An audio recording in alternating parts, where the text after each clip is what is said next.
안녕하세요. 이번에 제게 생긴 일 전까지는 평생 동안 내 편이 되어줄 것이라고 생각했던 결혼에 대해 나쁘다고 생각해 본 적이 없었습니다. 그러나 내 사람이 내 편이 아니라 반대편에서 서 있는 모습을 보며 결혼에 대해 다시 생각하게 되었어요. 그래서 누군가가 결혼에 대해 물으면 예전처럼 추천하지 않게 되었어요. 사람마다 행복을 만드는 방식은 다를 테니까요. 저는 무료한 편이 아니었지만 제 평생에 하나만 소유하고 싶은 것이 있었어요. 그것은 바로 집입니다. 어른들은 대부분 그렇죠. 자신의 집이 있어야 한다고 말해요. 친정 부모님이 이사를 자주 하셔서 그런지 어릴 때부터 제 마음속에요.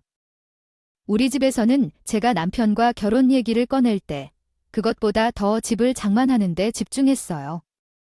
하지만 이 집 덕분에 남편과 이별하게 될 거라고는 생각조차 못했어요. 게다가 이 집은 우리 집이 아닌 신우의 집 덕분이었어요. 남편과 저는 같은 회사에서 일했고 회사 동료로 만나 교제를 시작했어요.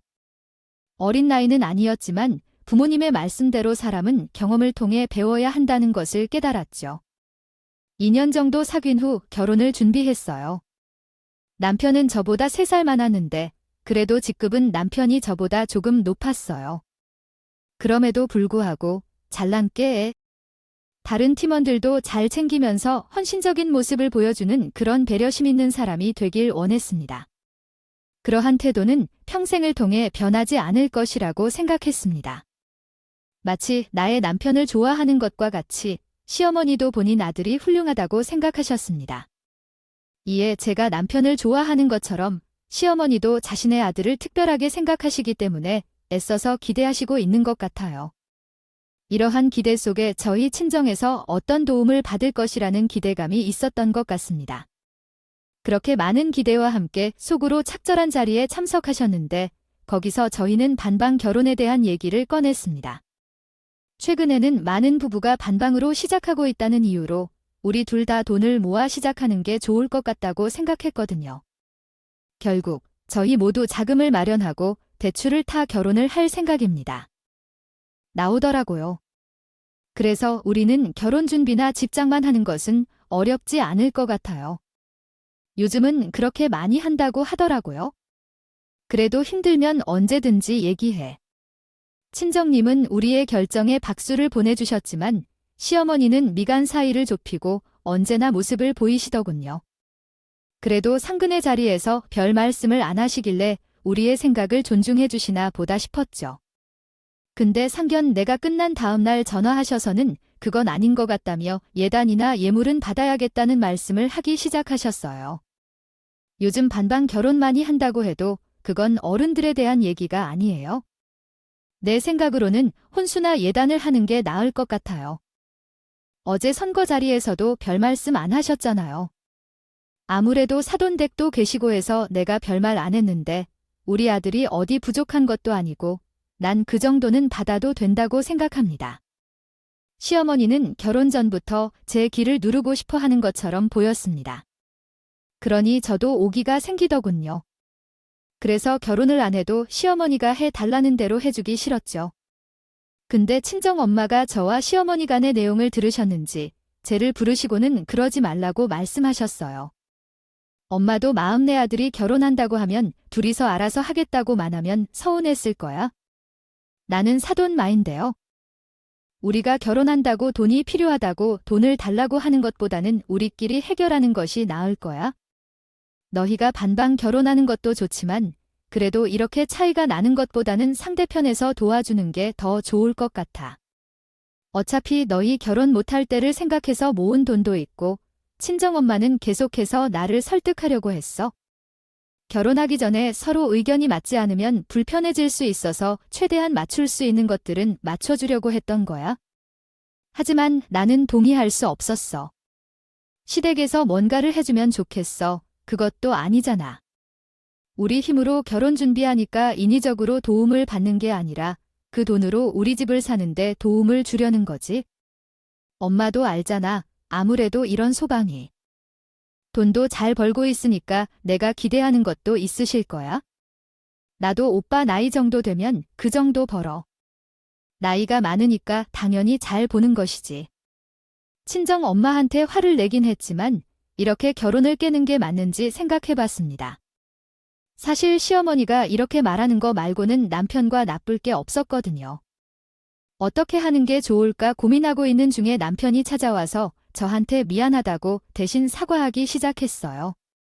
엄마가 혼수나 예단에 관해 얘기했다며 미안해. 그건 안 하는 걸로 했다고 몇 번이나 말씀드렸는데도 계속 그래요? 상관없을 거라고 날 웃으면서 잘 끝내고 나서 다음날 전화하셔서 결혼해도 챙길 건 반반 있을 거야. 챙겨주시라고 하셔서 제가 얼마나 당황했는지 알아요. 솔직히 결혼을 엎어야 될까 싶은 생각도 들었어요. 이렇게 미안하다고 하잖아. 아마도 집안에 아들이 나 혼자고 동생 때는 엄마가 이것저것 하게 보내시는 것을 생각하면 이번에 저가 결혼을 한다면 뭔가를 받고 싶으실 것 같아요. 그래서 하는 말이거든. 이번에 받은 성과금으로 예단이나 예물 좀 해주면 어떨까요? 예단이나 예물을 하자는 거예요. 저희 집 대출을 받은 것도 생각해야겠어요. 헛돈을 쓰는 것 같은데 어머님을 설득하는 게 더 좋을 것 같아요. 사실 전세에 살아도 괜찮은데 당신이 사자고 하니까 그게 맞는 것 같아요. 그러니까 이번에는 당신이 한 번만 봐주시면 안 될까요? 남편의 말을 다시 한번 심사숙고해서 들어보니요. 정도는 내가 넘어가야 해야 하는 것인가 싶은 생각이 들었어요. 원래 남편은 전세로 먼저 살다가 집을 매매하고 싶어 했거든요. 근데 저는 결혼하면서부터 이사 걱정하고 싶지 않다고 하며 다른 것보다 집은 꼭 사고 싶다고 했어요. 그래서 남편도 제 의견을 존중해 줬거든요. 남편이 그 얘기를 하면서 저를 설득하기 시작했습니다. 내가 돈 다 줄 테니까 우리 엄마 귀 한 보만 살려주라. 아무래도 주변 사람들한테 자랑도 하고 싶고 그러셔서 더 그런 것 같아요. 친정엄마도 예단이나 예물 정도는 하라고 하시고 남편도 자기 손가락 줄 테니 그걸로 하자고 하고. 그러니 저도 한 번에는 굽히게 됐어요. 남편도 알겠다고 하더니 저한테 계속 고마워하며 말해주었고 그 후에 시어머니가 바라시는 대로 모든 일을 해드렸어요. 예단이나 예문을 말씀하시는 대로 해주었더니 시어머니도 만족하는 것 같았어요. 결혼식을 하기로 한 집이 괜찮다고 생각해서 골랐지만 생각해보니 그 집에서 우리 아이들을 키우는 것도 중요하니 꼼꼼히 알아보게 되더라고요. 그런데 시어머니께서 우리를 보시며 이야기하셨어요. 어떻게 대출을 2억이나 받아서 집을 사겠냐? 그렇게 된다면 그냥 전세로 살면서 돈 모아서 나중에 집을 사는 게 나을 텐데. 아들이 돈 벌다가 허버허버할 텐데 라고 하셨어요. 언니는 조금 있다가 집값이 내려간다고 하는데 집을 사면 너무 손해라고 하셨어요. 저는 남편이 집을 사는 것이 좋지 않다고 말할 때가 있어요. 제 생각에는 제 집을 하나 갖고 있는 것이 나을 것 같아요. 전세로 집을 잡으면 계속 이사를 해야 하고 어릴 적에 이사를 많이 다녀서 그런지 결혼하면 제 집은 꼭 갖고 싶었어요. 다양한 집을 살아본 끝에 나와 잘 맞는 집을 찾으면 그때 매매하게 되면 집값이 더 떨어질 수도 있지만 부동산 시장은 오르락내리락 하니까요. 어떻게 될지 모르니까 매번 집값을 관망하기보다는 전세로 살아가는 게 좋을 것 같아요. 우리 부모님은 물론 신이도 집을 사지 말고 괜찮은 집 한 채를 전세로 들어가서 나오라고 하지요. 저는 이렇게 생각해요. 메뚜기처럼 이 집 가고 저 집 다니고 하는 것이 싫었어요. 유년 시절에 우리 부모님이 이사를 많이 다니셔서 제가 힘들었던 기억도 있었거든요. 결국 저희는 15년 된 아파트를 리모델링하고 들어가게 됐어요. 신축도 아니고 10년 이상 된 아파트다 보니 시댁에서 말이 나오더라고요. 아니, 그렇게 알아보고 다니더니 결국 10년 더 된 아파트에 들어가는 거야? 대출까지 그렇게 받고 무슨 그런 아파트로 가. 신축도 아니고 저희 신축 들어가려면 대출 더 받아야 돼요. 그리고 리모델링하고 들어가면 우리 집도 신축이 별다리가 없어요. 절로 들어면 대출 많이 안 받아도 되잖아. 우리 아들 힘들게 돈 버는데 그 돈 다 은행에 가져다 주게요. 어머니, 제가 생각한 거예요. 집을 사는 것이 좋다고요. 내가 말한 거 듣고 대출을 받아서 집을 사는 거에 대해 어떻게 생각하시나요? 우리 딸이 정말 똑똑하다고 생각해. 나중에 집값이나 대출 상환에 대해 걱정할 필요 없을 거라고요. 제가 살 집이 좋지 않다고 생각하는 건가? 아직 집을 사는 날이 아니면 계속해서 그 집에 대해 불만을 토로하시니 짜증나요. 대출을 받아도 우리가 상환할 거니까 왜 계속 불평하시는 건지 이해할 수 없어요. 대출을 많이 받으면 힘들어지니까 그렇지 않을까요? 요즘에는 집을 사는 게 좋지 않다고 생각하시는 것 같아요. 한 번씩 제가 해주는 게 생각해줘. 좀 더 오래 살 집을 리모델링하고 집들이를 하시는 게 어떨까요? 달라질 수도 있어요. 남편이 우리가 잘 산다는 모습을 보여주면 안 그러실 거라고 말했는데, 그래서 그냥 넘기기로 했어요. 그러나 집들이에 참석하면서도 그가 궁시렁거리기 시작했어요. 뭐, 왜 했는데 보러 와 라고 하면서 이게 한 번 한 거야? 오래된 아파트에는 다 그런 걸 아니까. 뭐, 태가 나야 그래도 큰 돈을 썼을 텐데 너무 그러지 말고. 언니도 얼마나 속상해 할까요? 전세로 사는 게 나으니 후회할 수도 있다고. 진작 내 말을 들었으면 손해보는 일도 없을 텐데. 휴, 근데 확실히 오래된 집이라 그런가 리모델링을 해도 여전히 그저 그렇다. 언니도 나처럼 전세로 살지 리모델링 하느라 돈을 많이 썼을 텐데 집들이까지 오면서 다들 그랬어요. 맞다고 떠들치는 모습에 한마디 할까 함께 했었지만 이러한 날에 소리를 크게 내고 싶지 않았어요. 생각을 하던 말은 삼켰습니다. 저희는 그렇게 일하며 저축을 하고 대출금도 갚으며 안정적인 삶을 살아왔죠. 조금씩 아이를 낳을 노력까지 하려고 해왔어요. 그런데 갑자기 번개가 치는 상황이 발생했습니다. 바로 남편의 부서가 통째로 없어진 것이죠. 회사의 경영 악화로 부서 축소 얘기를 들었지만 그것이 우리 남편의 부서일 줄은 상상조차 못했습니다. 성과가 있는 팀인 줄로 알았거든요. 단지 단순한 농담으로 나중에 내 팀이 없어진다면 당신이 나를 먹여 살려야 한다는 말을 했었지만 그게 남편의 팀이 될 줄은 생각하지 못했어요.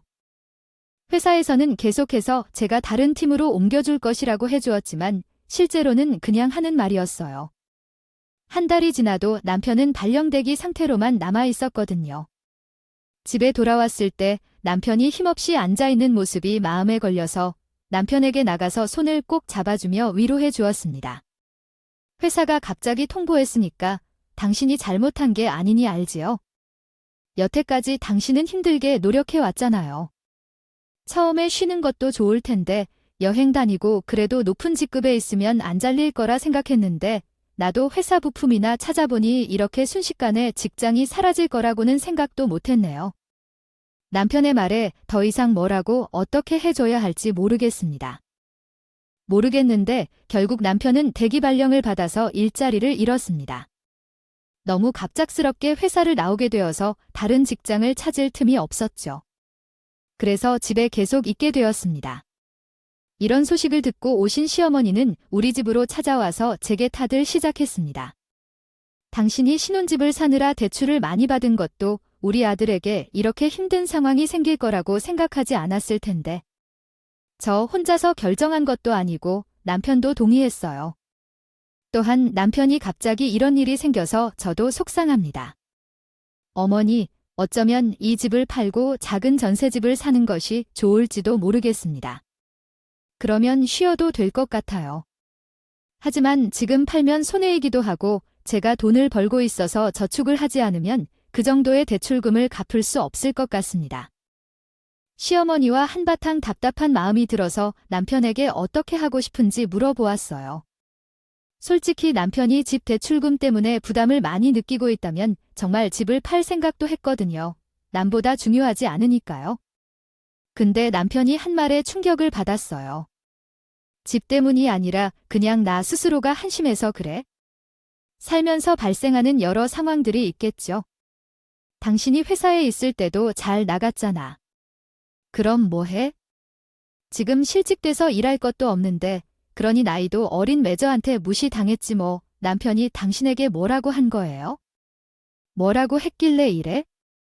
솔직히 회사 일은 회사 일이지만 당신이 말한 대로 이것이 내가 하고 싶은 것이나 시도할 수 있는 기회라고 생각해봐야겠죠. 제가 알아봤으니까 해보라는 소리였어요. 제 남편은 신인이었고 가게를 하는 사람이었어요. 회사에서 일하다가 가게 경험을 해보겠냐고 제게 물어봤고 정말 생각해주는 태도로 이야기한 거였지만 고맙게 느껴졌어요. 남편도 가게 경험을 해보는 것이 좋을 것 같다며 응원해 주었습니다. 하지만 가게에 다녀온 뒤 계속 안 나가 버렸어요. 그래서 나이는 어려도 가게를 하면서 신우를 먹여 살리는 걸 보니 일을 잘할 것 같아서 괜히 자존심 부리지 말고 제대로 배우라고 조언했었어요. 하지만 남편은 그 이유 때문에 신우의 남편이 하는 가게에 안 가려고 했어요. 그것은 무시당했기 때문이었습니다. 남편이 일을 도와주러 가는데 계속해서 무산이 되어도 소용이 없다고 말부터 시작해서 일을 못해서 멍청하다며 회사에서는 어떤 일을 했느냐며 욕을 하고 잘릴 것이라고 이야기했다고 합니다. 하루 동안에 얼마나 욕을 들었는지 다음 날부터 나갈 수 없다며 울면서 저에게 남편에게 무시를 당했다는 이야기를 해주었는데 제 심장은 덜컹덜컹 떨리고 있었습니다. 제가 그 상황을 알지 못하고 남편에게 상처를 줬던 모습이 떠올라 미안하다고 사과했습니다. 그러나 그것을 모르고 미안해서 오히려 더 힘들었겠다고 당신에게 무시를 당하니까 내가 이제껏 무엇을 해왔는지 회의감도 들었습니다. 들어서 그런가 더 힘들어졌더라. 그래서 그 뒤로부터는 어디에도 못 가겠더라. 남편의 말을 듣는데 마음이 너무 아팠어요. 근가 해줄 수 있는 게 없으니 안타까웠죠. 남편은 계속 집에만 있으면서 점점 더 의기소침해지는 것처럼 보였어요. 하루는 너무 걱정이 돼서 친정 엄마한테 전화를 해서 남편의 상황에 대한 얘기를 털어놓게 됐습니다. 남편이 계속 집에만 있는데 어떻게 해야 될지 모르겠어. 근데 또 억지로 일을 구하라고 할 순 없고 꼭 돈 버는 게 아니더라도 집 밖으로 나가야 될 텐데. 그래서 다시 회사를 들어간다는 거야? 아니면 가게 같은 걸 하겠다는 거야? 모르겠어. 근데 지금 나이가 어느 회사에 들어가기는 어려울 것 같고 가게를 하나 해야 할 것 같습니다. 우리 둘 다 회사를 다녀봤지만 사업할 줄 알아야겠죠. 그러던 중에 친정 엄마한테 수연을 하고 나니 마음이 가벼워졌어요. 며칠 뒤 친정 부모님께서 우리를 부르셨어요. 남편이 친정 엄마 음식을 좋아하니 남편이 기운 차리게 해주려고 음식을 해놓으실 거라 생각했는데 친정집에 들어가니 음식이 하나도 없었어요.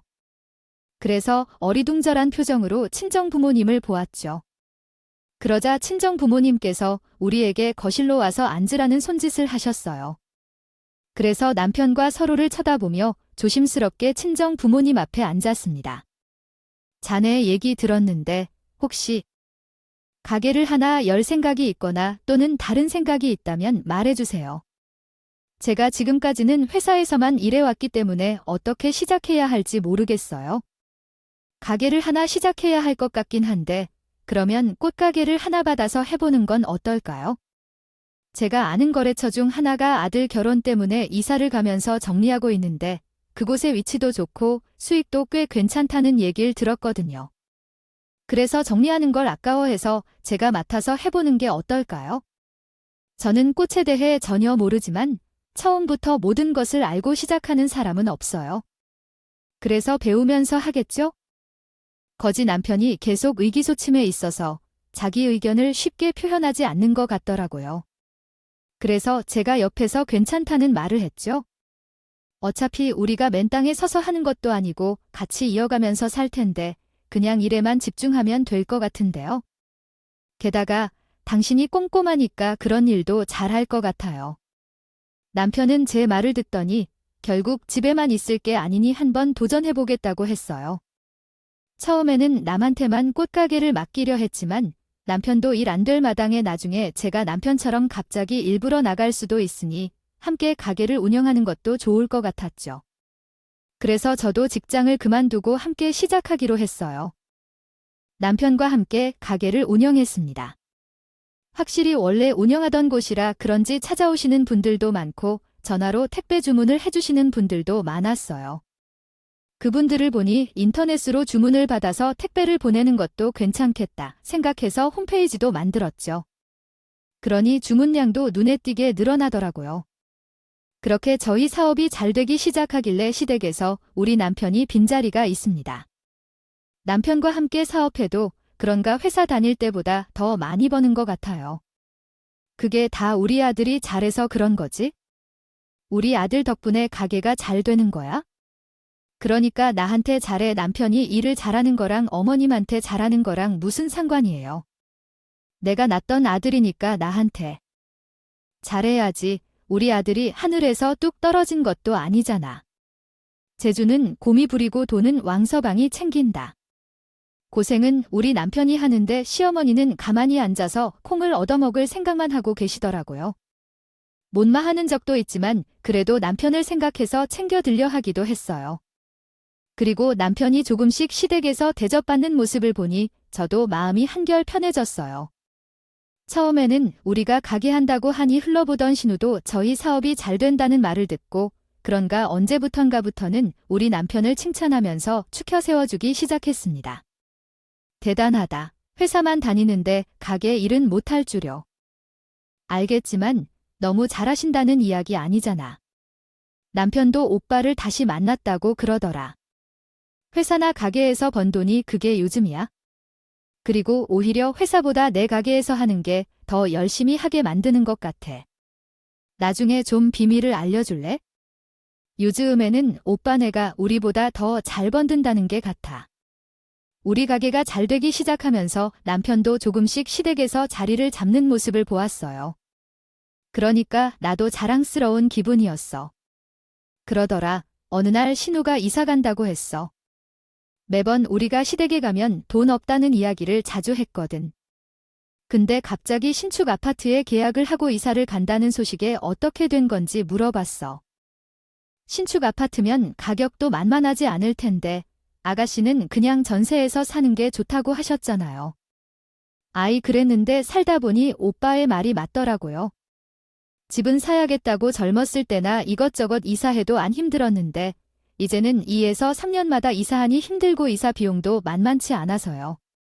집을 사자고 한 건 제 의견이었어요.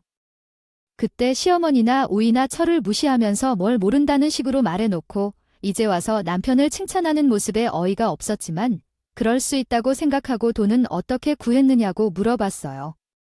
신축이 보니 주변의 다른 아파트에 비해서 가격대가 더 나갔거든요. 아무래도 그랬죠? 근데 평수는 20평대로 가시는 거예요. 우리 집은 20평대인데 어떻게 사는지 궁금하신가요? 우리도 아이가 있어서 30평대 이상의 집이 좋을 것 같아요. 하지만 신축 30평짜리를 구하면 가격이 만만치 않을 텐데 최근에 부동산이 잘 돼서 그런지 모르겠어요. 전 아무 생각 없이 말했는데 신우가 예민하게 반응했어요. 저는 은행 대출을 받아 집을 사겠다는 사실을 숨기고 싶어 했거든요. 은행에서 주는 돈은 다 은행 돈이라고 생각했어요. 그래서 남편한테 신우에 관해 약간 여쭤봤어요. 그런데 이번에 새 집을 사는 아가씨는 은행에서 돈을 빌려서 들어간 거라고 하는 것 같던데 나한테는 말을 하지 않더라고요. 예전에는 자기는 은행에서 돈을 빌리지 않고 집을 산다고 했었는데 아마 그게 변한 모양인가 봐요. 얘야, 돈을 모아서 사올 수도 있어? 그런 것을 궁금해해? 큰 돈을 어떻게 모았는지. 몇십 년 된 아파트도 아니라 신축 30평이면 3, 4억이 뭐야. 5, 6억은 할 텐데. 남편이 내 이야기를 듣더니 갑자기 버럭하며 자기 동생을 무시하는 거냐고 묻네. 내 동생은 뭐, 그 정도 돈으로 집 사기엔 안 돼. 지금 내 동생을 무시하고 있는 게 아니라 매번 우리 볼 때마다 돈이 없다고 가게를 접어야 되나 하던 거잖아. 근데 갑자기 집을 산다고 하니까 돈이 어디서 나와 그런 건가 싶은 거지. 내 동생은 어리지만 돈을 모으는 건 당신이 지금 하는 게 내 동생을 무시하는 게 아니야. 내가 비아냥거리며 말한 것도요. 아니에요. 그냥 궁금해서 남편에게 물어봤었는데 남편이 기분 나쁜 표정을 지었다. 그 이후로 남편의 태도가 변하기 시작했습니다. 남편의 태도가 변하자 시어머니도 마찬가지로 제게 다른 태도를 보이기 시작했습니다. 너 내일 할 일 없지? 우리 집에 와서 직접 일이나 도와라. 어머니, 제가 할 일이 왜 없어요? 내일 가게 나가야 돼요. 우리 아들이 다 해주고 있는데 왜 꼭 나에게 가라고. 남편의 태도에 대해 이야기했더니 우리 아들이 하는 일에 조금이나마 도움을 주는 것 말고는 가게에 나가라고 하는 게 우리 아들보다 내가 하는 일이 더 많아요. 시어머니는 제 마른 귓가에 남아있지도 않고 계속해서 가라고라고 하며 시댁의 일을 도와달라고 말했습니다. 제가 신경질을 내며 전화를 끊자 남편이 옆에서 무슨 일이냐고 물어보더군요. 어머님이 가게에서 할 일이 없다며 내일은 시댁에 가야 한다고 하셨어요. 내일이 제가 가장 바쁜 날인데 오늘 늦게까지 이런 식으로 하면 내일 혼자서도 괜찮을 것 같아요.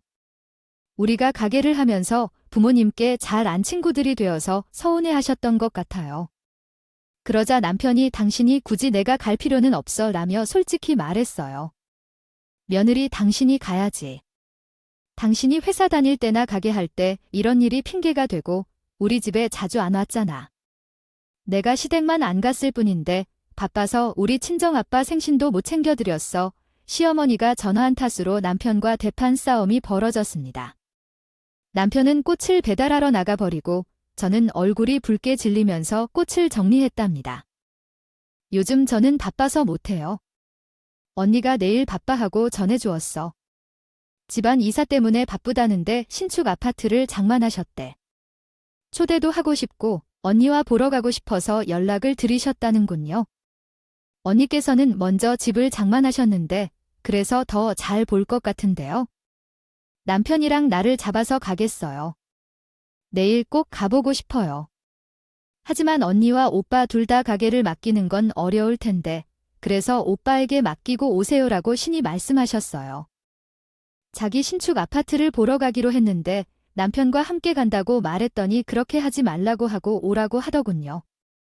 알겠다고 했죠? 이어서 다음 날은 나름대로 옷을 차려입고 남편과 대화를 나누는 듯이 얘기했습니다. 아가씨가 집을 한번 들러서 가겠으니 안심하고 보고 계세요. 언제나 나는 보지 않겠니? 동생이 전화로 부탁해왔는데 어떻게 말해야 할지 고민했지만 내가 당신과 함께 간다고 했더니 가게를 맡기라고 했다네. 남편은 내 말을 따랐는데 웃음을 참지 못했어요. 이런 그의 모습에 씁쓸함을 느꼈지만 마음을 먹고 넘겼습니다. 그래서 나는 신우가 새로 산 신축 아파트를 보러 갔어요. 들어가니 시어머니와 신이가 벌써 와 있는 거였지요. 시어머니는 나를 흘겨보며 계속해서 시작하려 했습니다. 제게 검은색 비닐봉지를 건네셨습니다. 뭔가가 있을 것 같아서 확인해보니 김밥 한 줄이 들어 있었어요. 아직 배가 고프지 않아서 밥을 먹고 나왔습니다. 상관없어요. 시어머니와 신우가 함께 밥을 못 먹고 나와서 제 생각이 나서 건네주신 줄 알았어요. 그래서 괜찮다고 말씀드렸는데 시어머니가 웃으며 대답하셨어요.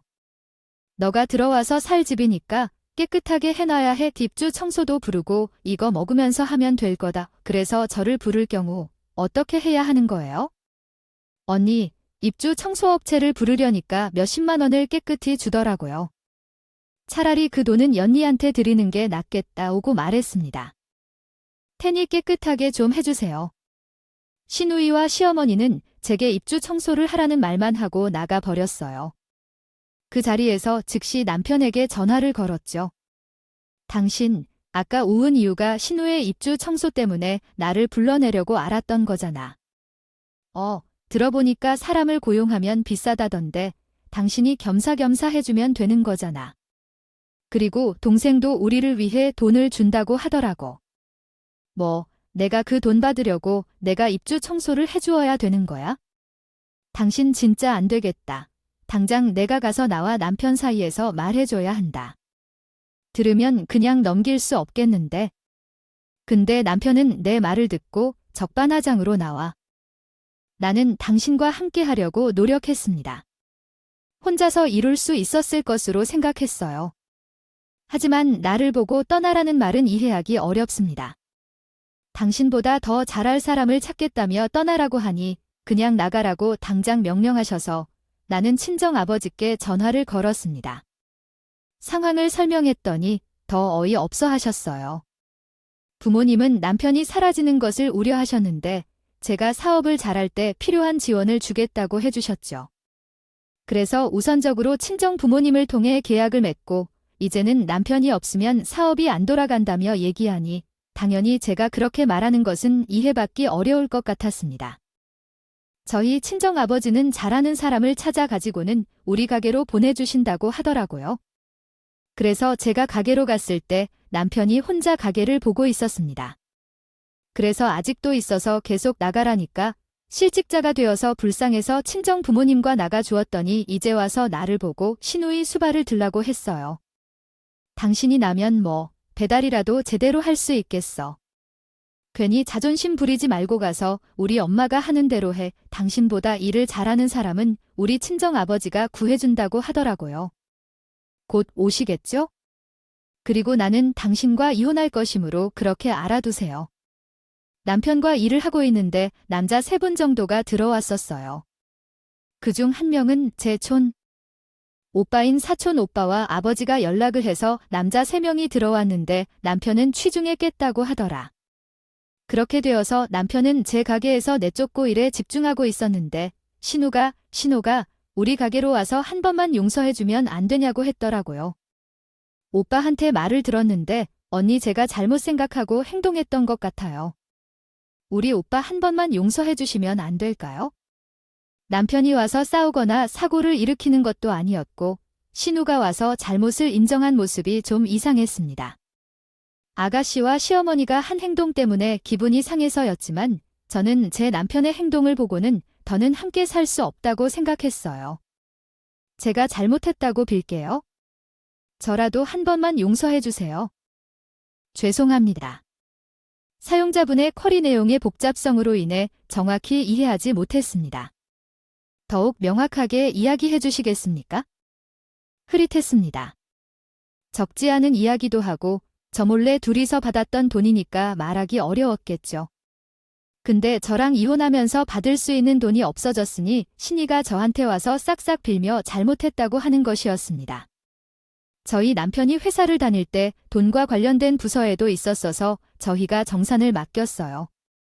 처음에는 제가 있었는데 남편이 제가 너무 바빠 보인다며 도와준다고 하며 가져갔어요. 그때는 남편이 제 일을 덜어주려고 하는 줄 알았는데 알고 보니 그게 아니었던 거죠. 배신감에 좋게 이혼을 못하겠다고요. 그래서 바로 변호사를 만나 이혼 소송을 준비했습니다. 남편이 신에 몰래 준 돈 같은 경우 횡령으로 볼 수 있지만요. 남편과 함께 일하고 있던 상황에서 횡령으로 보이지 않을 정도로 어려운 상황이었어요. 그러나 너무 아까운 돈을 잃은 것이라서 어떻게 돈을 회수할 수 있는 방법이 없는지 물어보니 위자료로 받거나 그 돈으로 재산 분할을 하는 식으로 하는 것도 방법이 될 수 있다고 했어요. 남편은 이혼으로 재산을 분할할 수 있다고 생각하고 있었던 것 같아요. 그래서 신우가 저에게 용서를 구하러 왔을 때도 남편은 연락을 한 번도 하지 않았어요. 그러나 실제로 이혼을 하면 자신이 받을 것이 없다는 생각이 들어서 그때서야 남편이 저에게 연락을 했어요. 제가 심사숙고해보니 돈을 많이 벌 수 있게 되어 당신에게 그런 행동을 했었던 것 같다는 결론을 내렸어요. 다시는 그런 행동을 하지 않을 테니 이혼하는 것이 좋다고 생각했습니다. 좀 더 생각해봐. 나는 생각이 끝났어. 당신과 이혼에 관한 생각이니까 당신도 빨리 변호사 선임해야 해. 나는 이혼에 대한 단호한 태도를 보이고 있으니 남편과 재산 분할 등의 사항은 어느 정도 조율해 주어야 하지. 내가 동생에게 빌려준 돈을 재산 분할로 돌려달라는 것은 말이 안 된다고 생각해. 마음이 그럴듯하면 당신을 횡령죄로 고소하고 싶지만 당신과 나는 부부였고 그게 안 된다고 하더라. 그러나 돈은 받아야만 해. 내가 그래야 하는데 아가씨도 웃긴다. 내 돈으로 신축 아파트를 계약했다고 하며 나한테 입소를 하는 거야? 그래요. 그러면 내가 고분고분히 한다고 해줄게요. 알았어요. 그리고 당신도 멍청하게 그 가게 일 많이 하면 당신 가게가 될 줄 알았어요. 남편한테 쏘아붙이듯 말을 하니 남편도 더 이상 할 말이 없는 것 같아서 조용히 전화를 끊었습니다. 그렇게 이혼 소송을 진행하는데 시어머니나 신우, 그리고 남편이 번갈아가며 나를 더 이상 언급하지 않고 있어요. 남편은 빈털터리로 이혼당했으니 본인들의 계획에도 차질이 생겼겠죠. 그런 사람들의 얘기를 들 필요가 없으니 전화번호를 싹 다 차단했습니다. 그렇게 이혼이 마무리되고 저는 다시 일상을 살아가는데 어느 날은 신우가 우리 집을 찾아와서 어떻게 이수연이하고 동생인 하수연이 시작했어요. 언니 때문에 저는 그 아파트에도 못 들어갔어요. 계약을 취소해도 이제는 안 된다고 하여서 지금은 이자만 내고 있습니다. 그게 제 탓이에요. 아가씨가 돈을 준비도 안 하고 미리 집계를 해서 그런 거잖아요. 오빠가 도와준다고 했는데 언니랑 오빠가 이혼하게 되면 그 돈도 받지 못하게 됐잖아요. 그러니 아가씨는 오빠에게 가서 따지세요. 왜 젖가게에 가서 행패를 부리고 오빠랑 언니가 이혼하고 난 뒤에도 이 선순간 집을 나가지 않아야 하나요? 그리고 언니가 오빠랑 이혼할 때 돈을 안 주었다면 어떻게 하라고요? 하지만 오빠한테 원소로 돈을 받아요. 신우는 계속해서 악을 쓰며 이유도 없이 나를 괴롭히고 자기 집에도 나가지 못하게 합니다. 들어간다는 식으로 말하는데 어이가 없더라고요. 그래서 영업방해죄로 연락했어 버렸죠. 벌금을 내야 되니 그제서야 조용해지더니 시댁 식구들이랑 한 동네에 살다 보니 종종 마주치는 일이 있어 불편한 것들도 있었고 건너듣기로는 신우이 집 잠금 때문에 신우이네는 물론이고 남편까지 시댁에 들어가 살고 있다 하더라고요. 그래서 종종 저를 보는 시댁 식구들 눈빛이 곱지 않았어요. 굳이 한 지역에 살지 않아도 되겠다 생각해서 저는 가게를 정리하고 다른 지역으로 이사를 갔어요. 어차피 인터넷으로 주문이 들어오는 양이 적지 않아서 다른 곳으로 이사해도 됐거든요. 그렇게 저는 홀가분하게 새 삶을 살고 있어요. 가끔 힘에 부딪힐 때도 있지만 그래도 혼자 일하는 게 마음이 더 편하더라고요. 그래서 도와주는 사람 정도만 쓰면서 일하는 중이에요. 시어머니가 김밥 한 줄을 건네며 입주 청소를 시키지만 않았다면 이렇게까지 일이 커지진 않았을 것 같아요. 그것 때문에 남편이랑 싸우며 이혼을 결심하게 됐고 그로 인해 신우는 돈을 못 받아서 이사도 못했으니까요. 이런 걸 보면 사람의 인생이 어떻게 흘러가는지 아무도 모르는 것 같아요. 하지만 이제 속성일 사람이 없으니 제 인생의 봄날만 가득했으면 좋겠네요. 제 사연을 들어주신 분들께 감사드린다는 말씀드리며 이만 마무리하도록 하겠습니다. 감사합니다. 오늘도 저희 채널에 와주셔서요. 감사드리며 더 나은 이야기로 찾아뵙도록 하겠습니다.